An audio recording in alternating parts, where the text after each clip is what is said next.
Hi, welcome to the second floor classroom of the Lion Brand Yarn Studio. We are so excited to have our special guest, Carol Sulcoski, and all her wonderful books. Did I pronounce that right? Did Pretty I do close. that well? Pretty close. I'm going to take a pretty close. We have some of your oldies but goodies, co-author of Knit So Fine. If you haven't seen that, go out and get that one.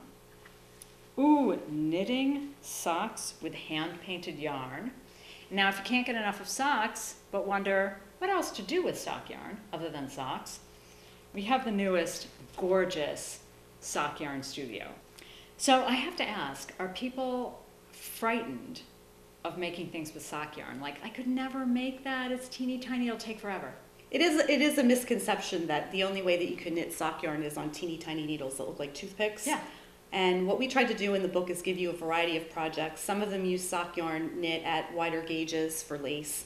So the needles are a little bigger even if the yarn is small. And then there's other projects that use sock yarn double-stranded. And that makes it behave a little bit more like a slightly heavier gauge yarn.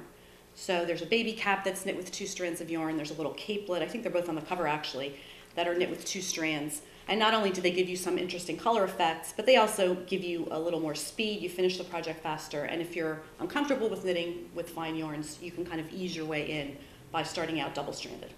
Very clever. And I love that you have, the 1 skein project, the 2 skein project, because one thing that, is very interesting about sock yarn is it comes in generally the same size balls as far as yardage goes. Right, a pair's worth of sock Yes. yarn. So you can actually say 1 skein and it means something, but Right. with other yarn, 1 skein could be fisherman's wool, which is over 400 yards, and Right. another, so that I thought was extremely clever.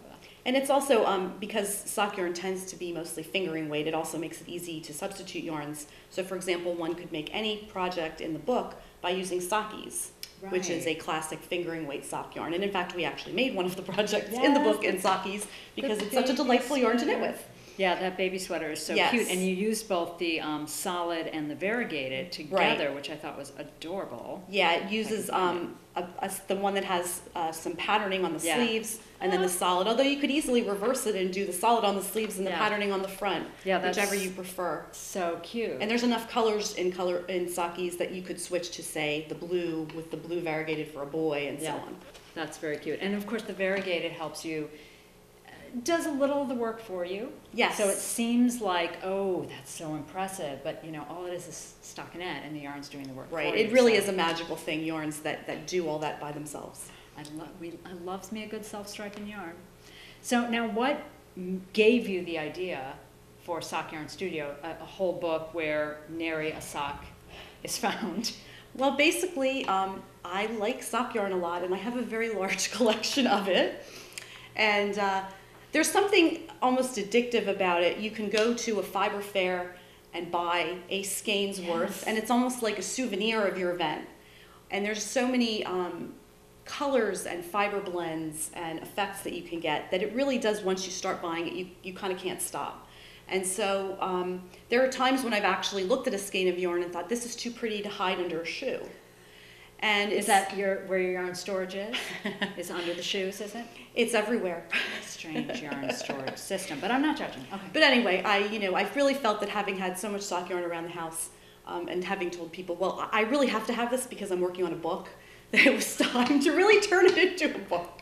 Interesting. So you mean the book sprung out of some kind of... a love of sock yarn. Oh, that's a nice way to say it. Yes.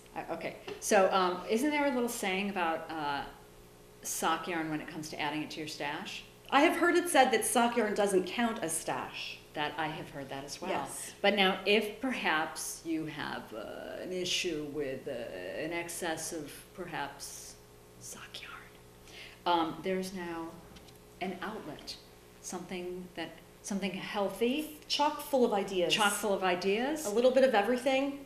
It's everything from baby items to women's sweaters to scarves, shawls, cowls, and everything in between. I'm so excited. So for those of you who can't be with us here in New York and can't see the wonderful presentation that we're about to do, we will miss you. So we will miss you. Let's make our sad face. That's us missing you. But now let's be happy thinking about you running and buying Sock Yarn Studio. I hope you will. Thank you so much for coming. I can't Thank you. wait to hear what you have to say downstairs. Thanks, I'm thrilled to be here. All right, bye from the Lion Brand Yarn Studio. Bye-bye.